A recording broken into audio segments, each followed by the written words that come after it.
Hello, everyone. First off, I just want to welcome you to my little PowerPoint presentation. For the newer teachers, my name is Dina D'Amico.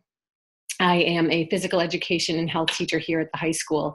And basically, I presented this to the faculty at the faculty meeting, and I'm emailing it out to all of you that weren't able to be there because it's super important to me that you get to see this presentation, and I'm sure by the end you'll understand why.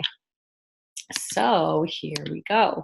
I am finishing up my CAGS degree at New England College, and my research project was on implementing a health education curriculum here at the high school. Now, some of you may be saying, why now? Well, currently we do not have a comprehensive health education curriculum in place. There are 7 of us in the phys ed department, none of which are certified in health education, and it sort of just falls under our responsibility. So we do teach bits and pieces. We have a 5-day human sexuality curriculum.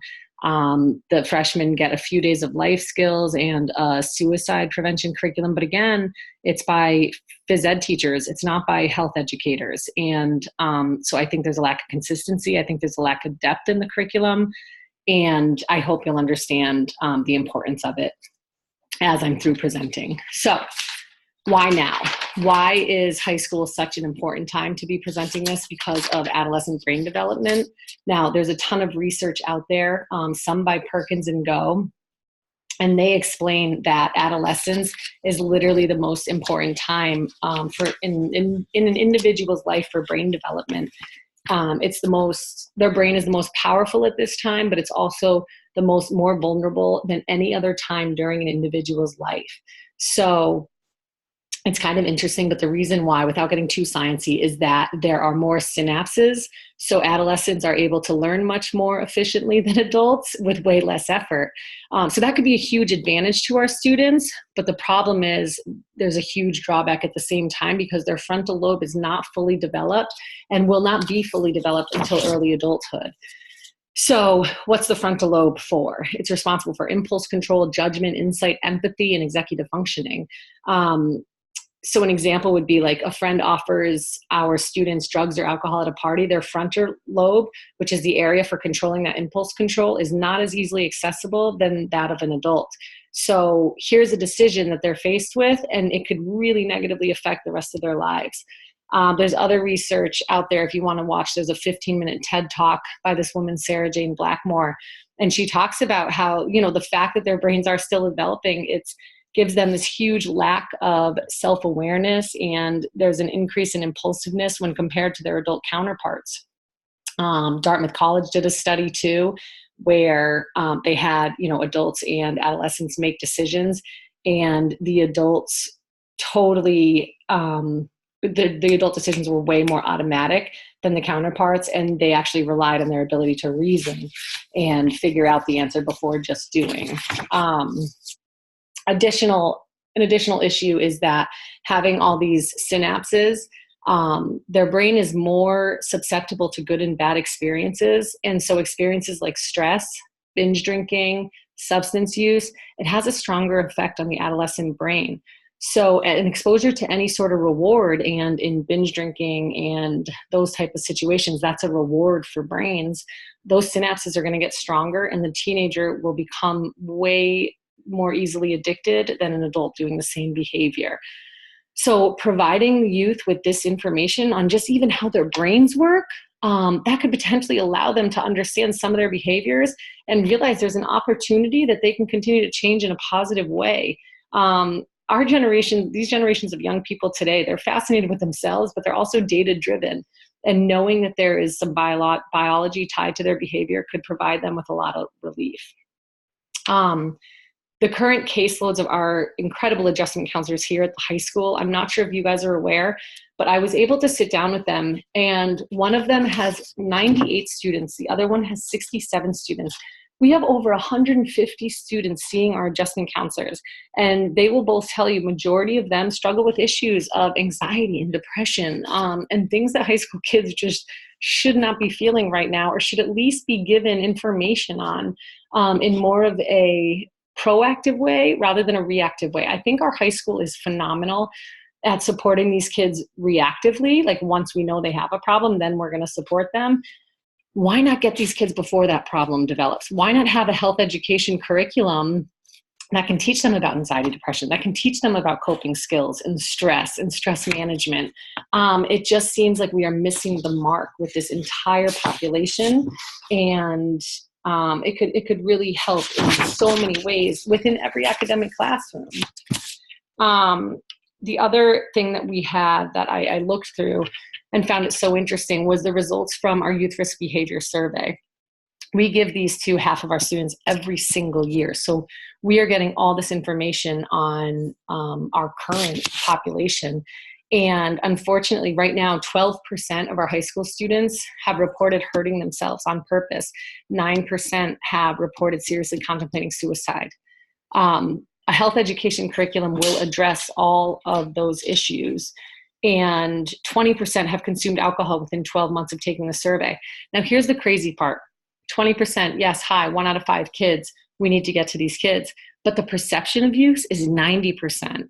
So that's something that could really be honed in on during a health education course, where the kids who are doing it think everyone's doing it, and the kids who aren't think everyone's doing it, when really it's only 20%. So why is that perception of use that 90% of kids are doing it when it's so not the case? I really think there are huge educational opportunities there that we're missing as well. And simply the Center for Disease Control identify model health ed curriculums as having the potential to develop the essential skills necessary to adopt, practice, and maintain health-enhancing behaviors. Again, our high school does not have it, and I think now is the time that we really have to look at our graduation requirements and figure out where we can fit this in. The Center for Disease Control and Prevention says health education will address social pressure and influences, builds personal competence, social competence, and self-efficacy, and develops the essential health skills necessary to adopt, practice, and maintain health-enhancing behaviors. Now, I know a lot of you may be thinking, well, I'm a math teacher, I'm a Spanish teacher, like how would having this health class offered to our kids benefit me? Think about your students now. Think about the ones you're looking at in your classroom. They are so much more comfortable looking at a screen and communicating that way than actually having one-on-one conversations or speaking aloud in front of their class. I will tell you that over my 13 years of teaching here, I have seen such a shift in students being willing to stand up in front of their peers or to make a mistake or to speak aloud. It is insane, the difference in that confidence. And that's something that a health education class could address. Also, when your students are dealing with things that they're stressed about or anxious about, or they're using substance or using alcohol, and they're not getting any education about that, they're not able to focus in your class. They're not able to get the most out of your class. And they are so distracted that they're simply just not present. So again, I just think there are so many topics that are included in health education curriculum that we could address at the school and get every student exposed to if we can make it a graduation requirement. I also was able to sit down with the administration, and some of the information that I found to stand out was one of the administrators explained that the images on these students are exchanging on their cell phones would shock you. There are literally albums of students' body parts, and the students that are willing to share these and the students that are saving them and being exposed to them, they're not at an age where they can even process this or understand the intimacy of it or the trust factors that go along with it or the self-esteem factors that go along with sharing them. And I just think that, this is a topic that we need to educate these kids on in order to stop them from doing it, or at least have them think about what could be the possibilities of them sharing a picture like this. Vaping is a huge health concern for the majority of our student body. So again, here's something where our education is not keeping up with the times. Tobacco companies have developed this product and geared it towards these children, and there are more children smoking that than when cigarettes came out, and those were the new things. So we really, really need to get the education up to pace with society because we're not there. And then just the last one broke my heart, but I think you'll all agree that our students lack a general sense of confidence. They don't think they're worth anything, and their decisions are a reflection of that. So again, a health education curriculum could teach about self-esteem, could teach about self-worth, could actually have them practicing confident, and just knowing that they're worth something and that they're good and that they deserve better and to make better decisions. With the health educator interviews, I actually sat and interviewed 6 different health educators within the area, all at high schools, very similar to our demographics.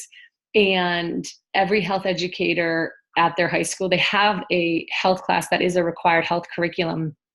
And what I loved was their comments about how proud they were about what they taught, but more specifically, the feedback they get from their students. One health educator said the feedback from students overwhelmingly has been that all topics we cover freshman year is happening during their junior year. They go to the principals, they go to our support staff, and they beg for the curriculum to be repeated. Another teacher said, students are always asking to take my class again. After I have them as freshmen, they want me to come up with another health class to teach them. And actually, 2 of the health educators did have an additional optional course as an elective for the upperclassmen, in addition to the graduation requirement.